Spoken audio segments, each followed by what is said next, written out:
Alguns autores, alguns estudiosos da Bíblia dizem que Jonas é o livro mais missionário da Bíblia. E quem tem acompanhado essa série de pregações deve estar percebendo o quanto que de fato é um livro missionário, que nos desafia para a obra missionária. E hoje nós vamos falar então sobre o seguinte tema: a graça do Senhor derramada sobre as nações, baseado no capítulo 3 do livro de Jonas. Eu vou ler os versos ímpares e toda a igreja, numa só voz, bem bonito, lerá os versos pares. Veio a palavra do Senhor, segunda vez, a Jonas, dizendo: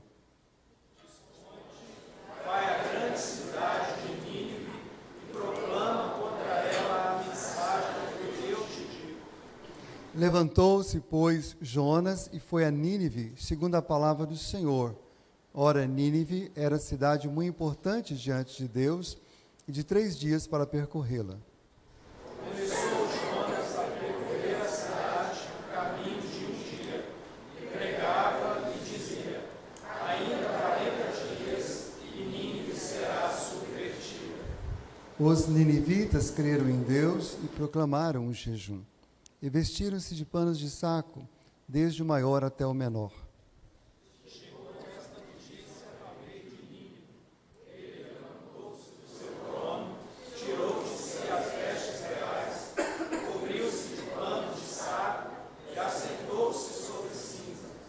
E fez-se proclamar e divulgar em Nínive, por mandado do rei e seus grandes: nem homens, nem animais, nem bois, nem ovelhos provem coisa alguma, nem os levem ao pasto, nem bebam água. Mas sejam cobertos de pano de saco, tanto os homens como os animais, e clamarão fortemente a Deus, e se converterão a cada um do seu mau caminho e da violência que há nas suas mãos. Quem sabe se voltará a Deus e se arrependerá, e se apartará do furor da sua ira, de sorte que não pereçamos. Viu Deus o que fizeram, como se converteram do seu mau caminho, e Deus se arrependeu do mal que tinha dito que faria e não o fez. Aleluia. A Bíblia chama a graça de Deus de multiforme, ou seja, ela se apresenta, ela se revela de muitas formas. A gente poderia passar aqui enumerando e cantando a graça de Deus o dia inteiro. Mas esse texto nos revela algumas formas como a graça de Deus se manifesta, se derrama sobre as pessoas, sobre as cidades e sobre as nações. E eu vou considerar 5 delas. A primeira forma é que a graça do Senhor é derramada sobre as nações no envio dos mensageiros. Irmãos, Deus pode, soberano e diretamente, abençoar uma nação? Pode. Ele é onipotente para isso.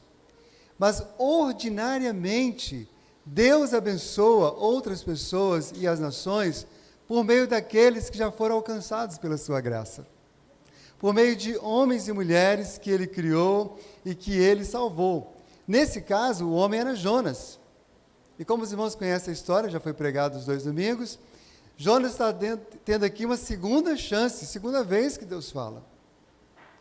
Uma segunda chance para que ele fosse esse canal de bênção, uma segunda chance para que ele obedecesse, uma segunda chance para que ele atendesse o envio de Deus dele para Nínive.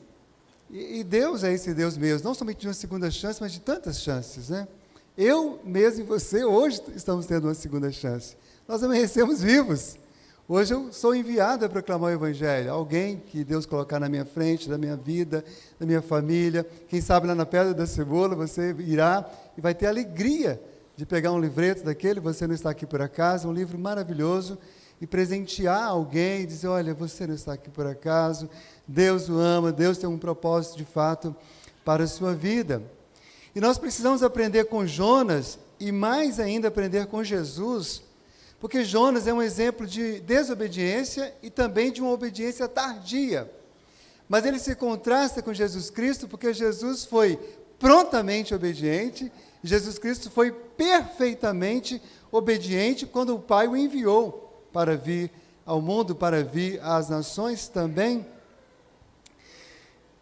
Deus graciosamente enviou Jesus Cristo para salvar todos os que creem nele e assim abençoar todas as nações. E graças a Deus, porque o Pai enviou Jesus.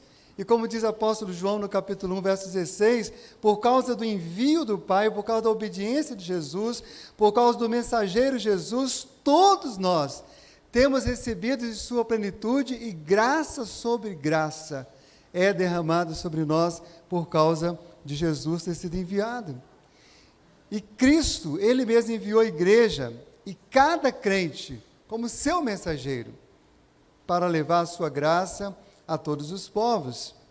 Irmãos, prestem atenção, o chamado de Deus é irrevogável. O chamado de Deus, ele não tem prazo de validade. Muitos chamados aqui têm prazo de validade, você não entender, acabou. Mas o chamado de Deus está sempre ali, sempre ali, sempre ali. Agora, você poderá obedecê-lo ou desobedecê-lo, mas o chamado continua. Então, ainda que tarde, ainda que você fale, poxa, eu tenho desobedecido, é melhor agora obedecer do que continuar desobedecendo. Cada culto que você vem, cada vez que você lê a Bíblia, que Deus te corrige, é uma oportunidade de você obedecer, de você corrigir. Então, mesmo de forma tardia, talvez até sem alegria, em nome de Jesus, obedeça. Porque Jonas, você sabe disso, ele obedeceu ainda sem alegria. Irmãos, infelizmente, nem sempre a obediência e o chamado são cheios de alegria. Mas ainda assim é melhor obedecer. Não espere as coisas estarem perfeitas na sua vida para você obedecer. Você precisa ser canal de Deus para outras pessoas e para outras nações em qualquer circunstância. Temos muitos testemunhos disso, mas um dos lindos que eu gosto de citar, já contei aqui algumas vezes, é a mãe da Jo, né, sogra do Marcão, que ela descobriu, né, que estava com câncer, e desde aquele dia que ela descobriu, ela falou, Deus, eu quero que o Senhor me cure, mas o Senhor vai curar ou não, isso é mais do Senhor do que de mim, né, depende mais da tua misericórdia. Eu vou fazer o tratamento. E eu, enquanto estiver fazendo o tratamento, cada vez que eu for, cada consulta, cada exame, cada sessão de que eu tenho que fazer, né, de radioterapia, quimioterapia, todas as vezes que eu vou, eu quero proclamar o Senhor Jesus para alguém. E foi no meio de luta, porque todo mundo sabe, quem já passou, conhece alguém que passou por câncer, sabe que é luta. E durante todo o tratamento, por uns 2 anos, ela evangelizava praticamente, né, quase todos os dias. E o Senhor, na sua misericórdia, a curou, ela está aí viva para contar a história, né? Mas ela não esperou ela ficar curada para depois pegar o microfone e cantar, eu recebi a bênção. Não, eu já tenho a bênção, eu já tenho a salvação, eu já tenho a graça de Deus que me sustenta no meio de um câncer. E que, na sua bondade, Deus usou também para me curar. E aí também eu posso contar esta bênção. Mas em segundo lugar, irmãos, nesse texto, nós vemos a graça do Senhor derramada sobre as nações, na importância dada. Na importância que foi dada àquela nação, a Síria, cuja capital era Nínive. Irmãos, Deus não manda Jonas ir a Nínive, Deus manda Jonas ir à grande cidade de Nínive. Então, essa é a segunda forma que Deus nos derrama da sua graça, colocando importância aonde não há importância. Segundo os estudos, né, dos arqueólogos, a cidade de Nínive chegou a ter 12 quilômetros de diâmetro. Mais ou menos 12 quilômetros, né? O pessoal que conhece bem Vitória aqui, que corre, o nosso chefe do trânsito, sabe? Só pegar o Google, você clicar aí, você vai descobrir. É mais ou menos daqui de Jardim Camburi ao centro de Vitória, 12 quilômetros. Então, para cruzar de ponta a ponta, tinha que fazer uma corridinha de 12 quilômetros, né? Nada que um bom corredor não faça aí, aqui na igreja tem vários, né? Silvio e tantos outros. Mas uma coisa é correr sem falar com ninguém, outra coisa é você proclamar o Evangelho. E essa era a cidade de Nínive, uma cidade que tinha aproximadamente 120 mil habitantes naquela época, quase 2 vezes a população de Jardim Camburi, que aqui deve ter mais ou menos 60, 70 mil habitantes. Mas a importância dessa cidade não era por causa do seu tamanho, da sua beleza, e nem por causa do número de habitantes. O autor do livro afirma que Nínive era cidade muito importante diante de Deus. Que importância era ela? Era essa. Irmãos, toda essa grandeza não impressionava Deus. Na verdade, essa grandeza aborrecia Deus, porque toda essa grandeza era usada para o mal. Eram muito terríveis aquelas pessoas que moravam ali, violência, injustiça social, campeava por toda a Nínive. Mas Deus lhe concedeu importância de algumas formas. Primeiro, quando Deus percebeu e concedeu salvação aos seus eleitos ali, aos seus escolhidos ali. Quando Deus diz o seguinte: olha, eu vou salvá-los. Então, eles são importantes para mim. E isso lhe dá uma importância maravilhosa. Também Deus lhe concedeu importância definindo o lugar dela nos seus propósitos. Os irmãos devem conhecer a história, mas esse país faz muito parte da história do povo de Deus, da revelação. E esse país, a Síria, esse povo, cuja capital era Nínive, é o povo que algumas décadas depois Deus vai usar como instrumento seu para ser de julgamento sobre a vida de Israel, na verdade sobre a vida de Samaria, que era a cidade de Jonas.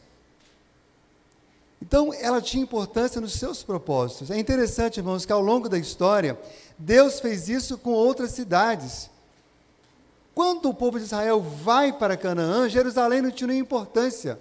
Deus pega uma cidade feia, no alto de um morro, e transforma na cidade mais falada do mundo. Por todos os séculos foi. Hoje a gente sabe que as grandes metrópoles são as mais famosas, né? Como Nova York, Londres e tal. Mas Jerusalém tornou-se uma cidade importantíssima no processo da revelação divina. Deus fez isso com outras cidades, como Belém, Nazaré, Roma, com outras nações, né, o próprio Israel, Egito, Etiópia. Irmãos, na verdade, por um lado, todas as nações têm importância.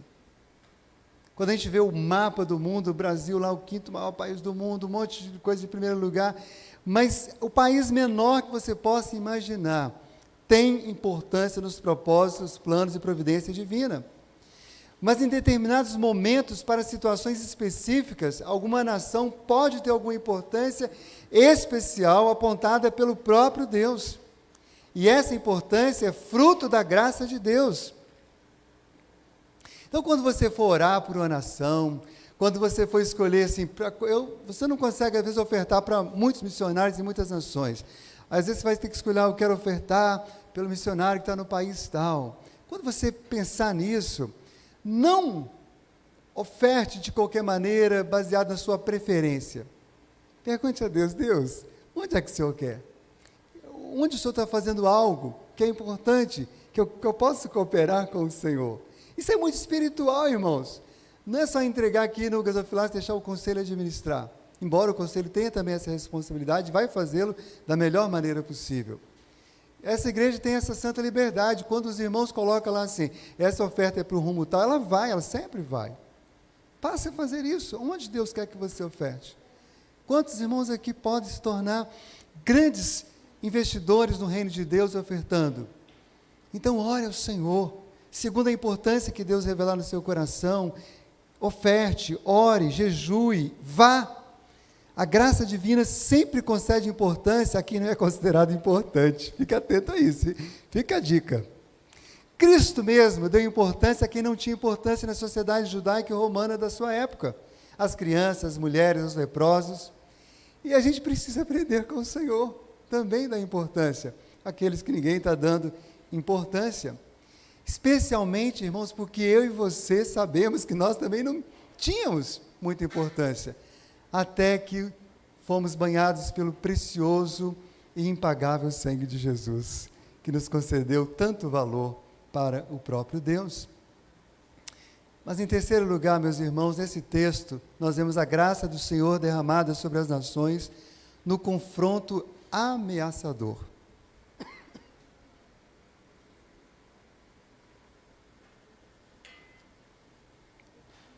Essa terceira forma de Deus demonstrar sua graça não é muito comum. Eu acho que muitos estranham até mesmo, né, a gente falar isso. Mas Deus havia dito a Jonas: proclama contra ela a mensagem que eu te digo. Olha só, não era mensagem favorável, é mensagem contra. E qual foi a mensagem? Nós já sabemos, está aqui no texto. Ainda em 40 dias, e Nínive será subvertida, será destruída. Irmãos, que mensagem dura, direta, sem rodeios. Como pode haver graça de Deus numa mensagem tão terrível?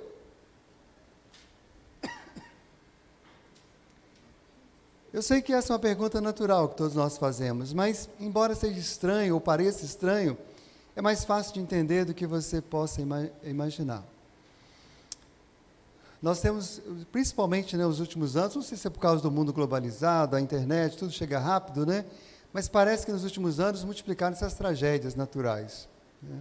Ou pelo menos elas chegam mais, as informações mais rapidamente e a gente fica assim atordoado. Mas todas essas tragédias aí que envolvem a natureza, a gente sabe também que envolve a mão do homem. Todos nós sabemos, o mau uso da natureza, a mordomia. E quantas vezes a defesa civil de uma cidade, quantas vezes os órgãos governamentais de um estado, eles alertam, eles vêm e dizem assim, olha, isso aqui não vai demorar muito não, isso aqui em 40 dias pode cair. Se a chuva vier nessa quantidade, vai cair. É uma mensagem dura, a pessoa tem que deixar a casa dela, tem que, às vezes, abandonar o pouco que ela construiu, tem que ir para um abrigo, tem que ir para a casa de um parente, é difícil. Imagina um funcionário público que tem que chegar, um bombeiro, e tirar as pessoas, às vezes, quase na marra de suas casas. Não é mensagem fácil de falar, não é mensagem fácil de ouvir, mas todas as pessoas, autoridades, que têm o mínimo de respeito, amor, consideração, conhecimento básico sobre uma situação dessa, por mais difícil, ele vai se esforçar para entregar a mensagem e para tirar as pessoas dali. Existe muita graça nesse trabalho dos bombeiros e das pessoas que estão lidando com essas situações. Este exemplo, meus irmãos, deve nos ajudar a entender, então, que há uma mensagem de graça, Deus derrama sua graça sobre um povo, mesmo numa mensagem tão ameaçadora.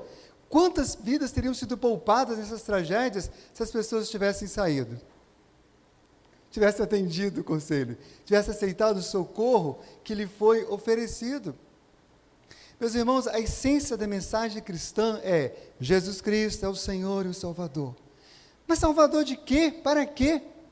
Irmãos, se nós não alertarmos as pessoas da tragédia que é o pecado nessa vida, a tragédia que é o pecado para um casamento, para uma criação de um filho, para a economia de um país, a tragédia que é o pecado na vida dos políticos, dos juízes, daqueles que estão administrando as nossas cidades, nosso país. Se a gente não alertar o povo da tragédia que é o pecado para a vida eterna, porque o pecado, se ele não é tratado, se ele não é se a pessoa não se arrepende desses pecados, a palavra de Deus diz que a pessoa passará uma eternidade longe de Deus, cheia de sofrimento.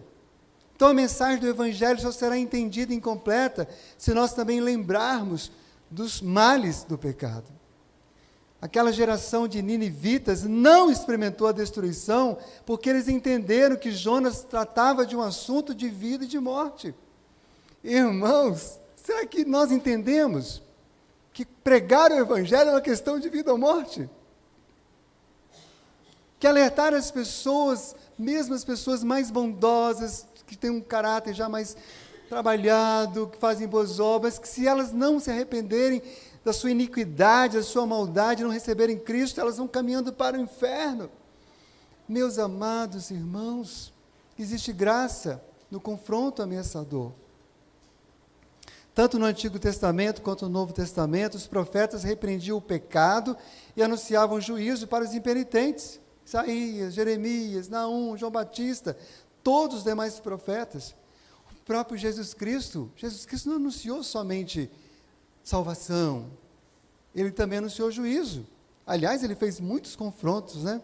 Quando a gente olha para o ministério de Jesus Cristo, nós vemos que houve muitos momentos aonde tem o vinde a mim, achareis descanso para as vossas almas. Mas também houve momentos do vai e vende tudo. Vai e não peques mais, arrepende-te. E há momentos que ele fala palavras duras, como serpentes, raça de víboras, como escapareis da condenação do inferno. Irmãos, todos nós devemos ter exemplos assim. Eu gosto de contar também a história do meu pai, porque meu pai tinha lido a Bíblia toda quando eu era bebê, mas ele a sua conversão só iniciou um dia, eu tinha uns 7 anos mais ou menos, 8, Minha mãe já era batizada, nós fomos para a igreja. Meu pai resolveu, depois de muita insistência, fazer uma visita. Era um culto de quarta-feira à noite, lá na cidade de Rosca Seca, onde eu fui criado. E havia umas 30, 40 pessoas, poucas pessoas, enfim. E uma moça estava dirigindo um culto de oração. E ela abriu e começou a ler Apocalipse, no texto que fala: quem ficaria eternamente longe de Deus? E foi citando os covardes, os assassinos, os mentirosos, que não se arrependessem. E meu pai, depois contando para a gente, que enquanto aquela moça lia o texto, o Espírito Santo, eu falei assim: querido, você é quase tudo isso aqui. Você não tem a mínima chance de passar a eternidade com Deus. Mas aquela moça também, no final, disse: mas você pode passar a eternidade com Deus, se você se arrepender dos seus pecados. Ele conta que ali foi uma decisão, a primeira decisão dele com o Senhor. Demorou ainda uns 3 anos para batizar. Foi preciso de mudar aqui para Cariacica, foi preciso dele adoecer, ficou 6 meses de cama, a igreja não socorreu, e aí ele se rendeu e foi batizado. Mas foi ali, no temor, no anúncio de uma mensagem confrontadora, e foi revelado o seu coração e a necessidade do Salvador. Mas observem, meus irmãos, que não estamos dizendo que devemos por aí sair confrontando todas as pessoas, por favor, não é isso. De qualquer maneira, sem sabedoria, sem amor, não estou falando disso. Mas observem, irmãos, que assim como Deus deu uma mensagem a Jonas para ser anunciada, Deus também tem nos dado uma mensagem para que anunciemos aos nossos vizinhos, aos nossos amigos, aos nossos inimigos, ao nosso povo, a outros povos. E embora a mensagem cristã especialmente seja uma só, essa mensagem ela pode ser apresentada de muitas formas. Lembra da multiforme graça? Então, cada pessoa que a gente vai apresentar o Evangelho, a gente precisa pensar: Deus, não quero perder a essência do Evangelho, mas como é que eu posso apresentar para essa pessoa? Qual é a situação desta pessoa? Como eu posso comunicar o Evangelho? Então, qualquer que seja a forma, desde que seja o Evangelho, pregue-a em nome de Jesus. Mas em quarto lugar, nesse texto vemos a graça do Senhor derramada sobre as nações na conversão das pessoas. Olha, Deus pode abençoar uma cidade, uma família, um país inteiro com prosperidade financeira, né? A gente ora, abençoa. Não tem problema a gente orar por isso. Podemos orar, devemos até orar. A Bíblia nos dá essa abertura para fazer isso, né? Mas, irmãos, a maior graça que Deus pode derramar sobre uma família, um bairro, uma cidade, um país, é a salvação de vidas. É a pessoa se convertendo a Ele. A conversão do povo daquela cidade, a conversão de qualquer pessoa, em qualquer lugar, em qualquer tempo, ela é maravilhosa. E ela é composta de 2 elementos fundamentais. Lembra? Conversão implica em fé e arrependimento. E diz a palavra que os ninivitas creram. Eles creram. Eles não ficaram esperando assim: vamos esperar os 40 dias, se a gente não for destruído, a gente, né, aí não ia crer, aí, se fosse o caso, né? E não, eles não vamos ficar pagando para ver, não. Nós cremos, entendemos e reconhecemos que este Deus é poderoso. Quem sabe eles tinham notícias da cidade de Sodoma e Gomorra, né? Que já corria, porque a história já havia, né? Muito antes, e eles não queriam ser outra Sodoma e Gomorra. O fato é que eles creram. Foram agraciados pela graça divina, crendo, com o dom da fé. E é interessante que esses princípios de fé e arrependimento, eles estão depois espalhados em todas as Escrituras, inclusive no Novo Testamento. Lembra o que Paulo fala aos Efésios? A gente sabe de qual é salteado, né? Porque pela graça sois salvos, mediante a fé. E isto não vem de vós, é dom de Deus. Aleluia! Com o coração se crê para a justiça e com a boca se confessa para a salvação. E eles creram, e eles confessaram, eles clamaram a Deus. E a grande bênção é que hoje também qualquer pessoa que estiver nos ouvindo agora, seja em casa, seja durante a semana, acessando aqui o nosso canal, seja hoje, pode também crer, pode também entregar a sua vida e pode ter resposta de Deus. Clama-me e responder-te-ei, e anunciar-te-ei coisas grandes e ocultas que não sabes.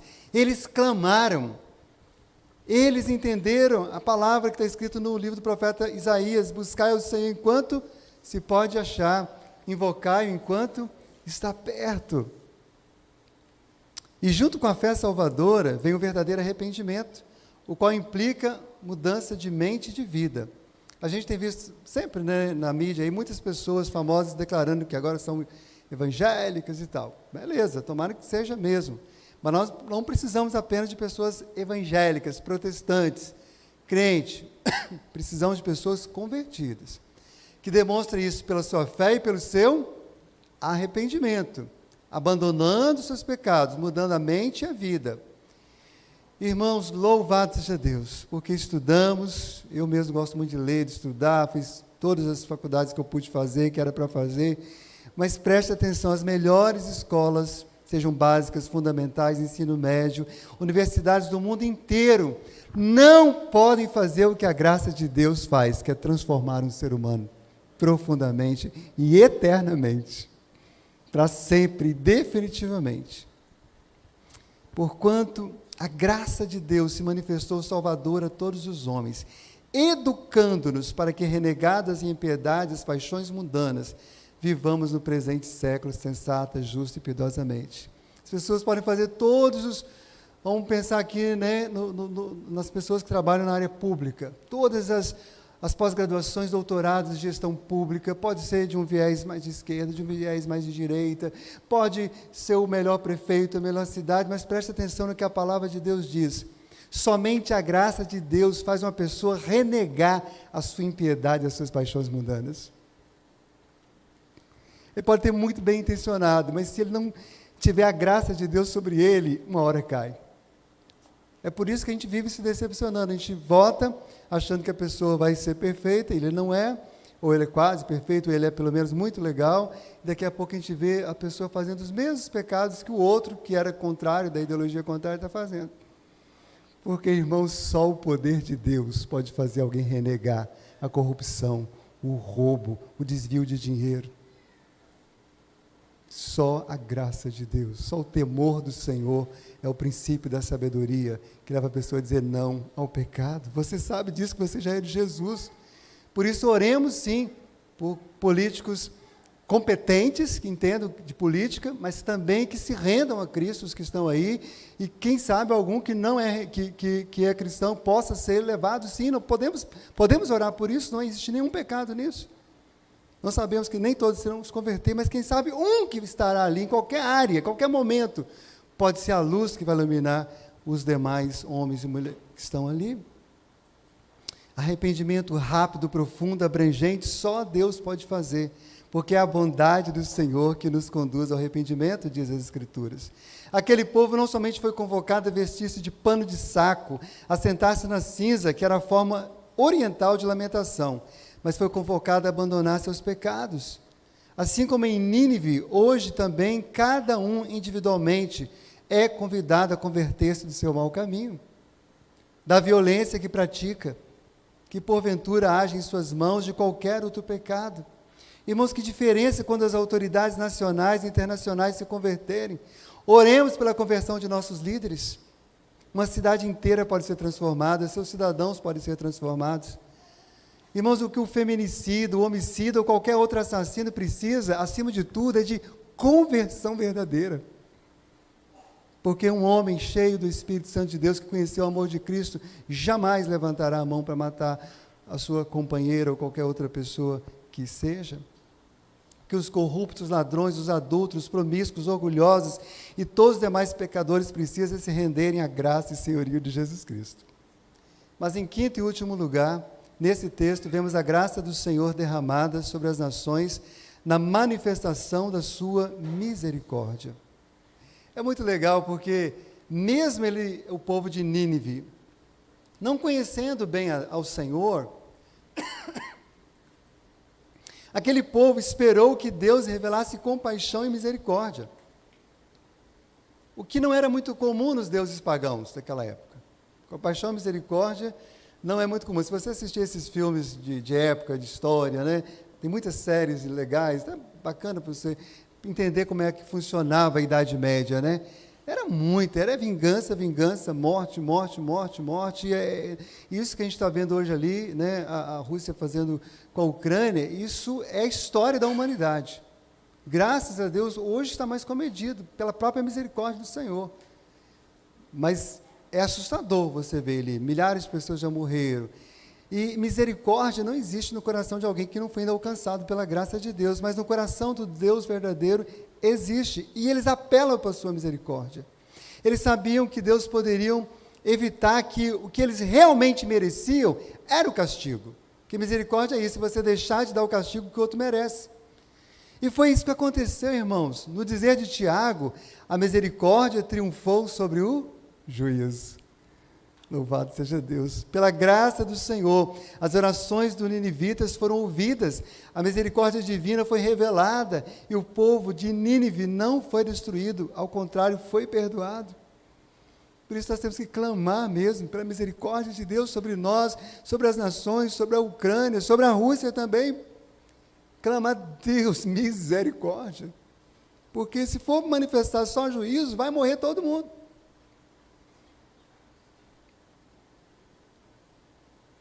Mas a gente fica ainda mais maravilhado com a misericórdia divina quando entendemos o real significado do verbo arrepender. Mas nesse caso aqui, não estou falando em relação ao povo que se arrependeu. Estou falando que o texto diz que Deus se arrependeu. Usado aqui 2 vezes, né? Bom, aí a gente precisa estar atento ao que a gente conhece de todas as Escrituras. Porque predominantemente, de Gênesis a Apocalipse, a Bíblia assegura que o Deus que ela revela é um Deus que não muda, é um Deus que não se arrepende, porque não é filho do homem para se arrepender. Mas existem alguns poucos textos da Bíblia que falam do arrependimento de Deus, e esse é um deles. Então, devemos lembrar, irmãos, que os escritores bíblicos usam emoções humanas imperfeitas para falar do Deus perfeito. E usam palavras limitadas para falar do Deus infinito. Isso é chamado na teologia de antropopatia. E é interessante que mesmo Deus tendo inspirado os escritores bíblicos, muitas vezes o próprio Deus faz esse esforço alguns falam esforço encarnacional, de encarnar a linguagem na linguagem que nós entendamos.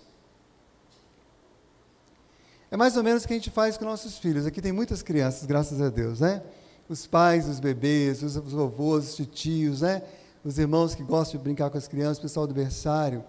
Não dá para ficar falando, né, com as crianças como eu estou falando aqui. Você tem que mudar a linguagem. Se é 6 anos é uma linguagem, se é 4 é uma linguagem, se é 3 é outra linguagem, se é bebê, então é cuti-cuti, coraçãozinho, né, e abraço, a linguagem sinestésica, né, uma palavrinha só, e vai por aí fora, né, porque você quer comunicar aquele ser que ainda não consegue entender perfeitamente a linguagem do adulto.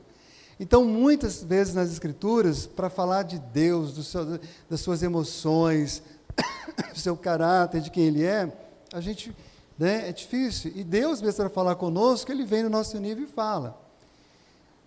Mas não é a mesma coisa, né? A gente precisa entender, por exemplo, arrepender-se lá no hebraico, especialmente referindo-se a Deus, não diz respeito a remorso, nem mudança de caráter, quando se trata de Deus, mas refere-se a mudança de atitude ou de direção.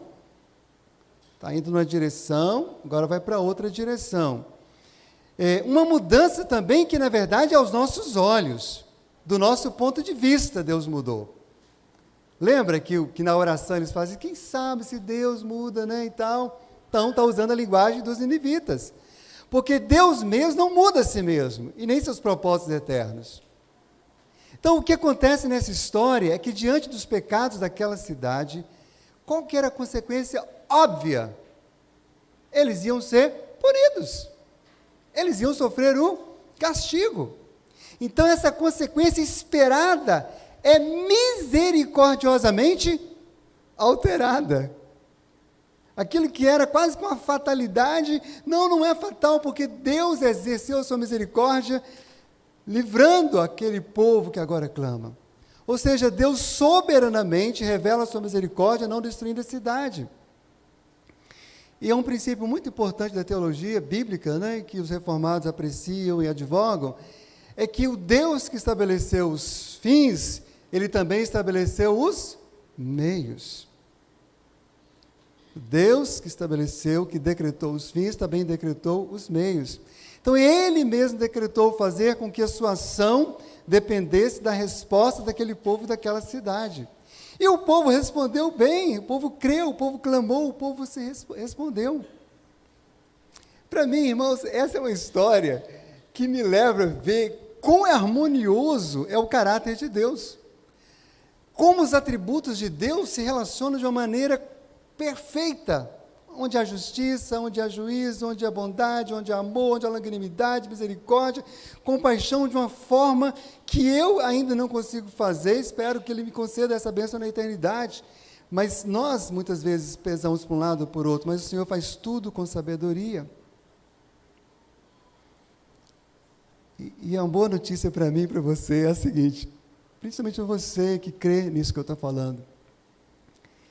Eu vejo, às vezes, alguns crentes desanimados de orar, né? Alguns presbiterianos entendem mal a doutrina da soberania de Deus e vivem uma vida tão perrengue de oração, tão ruim, tão pequena. Irmãos, preste atenção. Nos seus decretos eternos, Deus já determinou que Ele agiria muitíssimas vezes por meio do seu clamor, por meio das suas lágrimas, por meio da sua oração. Então, ore. Ele não precisava, mas Ele quis fazê-lo assim. Então, ore. Você vai ficar esperando, vai ficar discutindo com Deus se Ele vai salvar, se não vai salvar, se vai curar, não vai curar. Ore, simplesmente ore. E deixa nas mãos de Deus. Porque o que Ele quer fazer para derramar a sua graça, Ele determinou fazer por meio das orações do seu povo. Se meu povo que clama, que chama, que ora, eu desço, eu visito, eu curo. Então, ore pelos perdidos, ore pelo seu filho com insistência. Ore enquanto ele estiver vivo, tiver um fôlego, ore pela sua salvação. Ore pela cura, sim, não tem nenhum problema. Sempre, obviamente, submisso, desejoso, acima de tudo, que se faça a vontade do Senhor. Mas se Ele for fazer algo de bom, é por meio da sua oração. Ele quis assim. Ele quer derramar sua misericórdia, graça e amor sobre a sua vida. Mas antes Ele quer que você o busque de todo o coração. Na verdade, o que mais Deus quer é ter você junto dEle. Por isso que muitas vezes Ele vai empurrando você com a barriga para que você... Porque qual é o problema nosso? A gente recebe a bênção, sai correndo e abandona Deus. Não, vou segurar a bênção mais um pouquinho para você ficar bem pertinho de mim. Ele quer você no seu coração, na sua vida. Quero concluir esta palavra perguntando, qual missionário teve mais sucesso em toda a história? Irmãos, não existe nenhum outro, né, lugar que alguém pregou numa cidade e que mais de 100 mil pessoas tenha se rendido a Deus. Mas esse sucesso não era de Jonas. Claro que não era, a gente sabe que ele nem queria estar ali, né? Esse sucesso tinha a ver com a graça de Deus derramada sobre aquela cidade. Com a graça de Deus derramada sobre a minha vida, sobre a sua vida. Graça manifestada no envio de um mensageiro, na importância dada àquele povo, numa mensagem confrontadora, na conversão das pessoas, na misericórdia revelada. Louvado seja Deus por sua graça derramada sobre todos nós. Amém?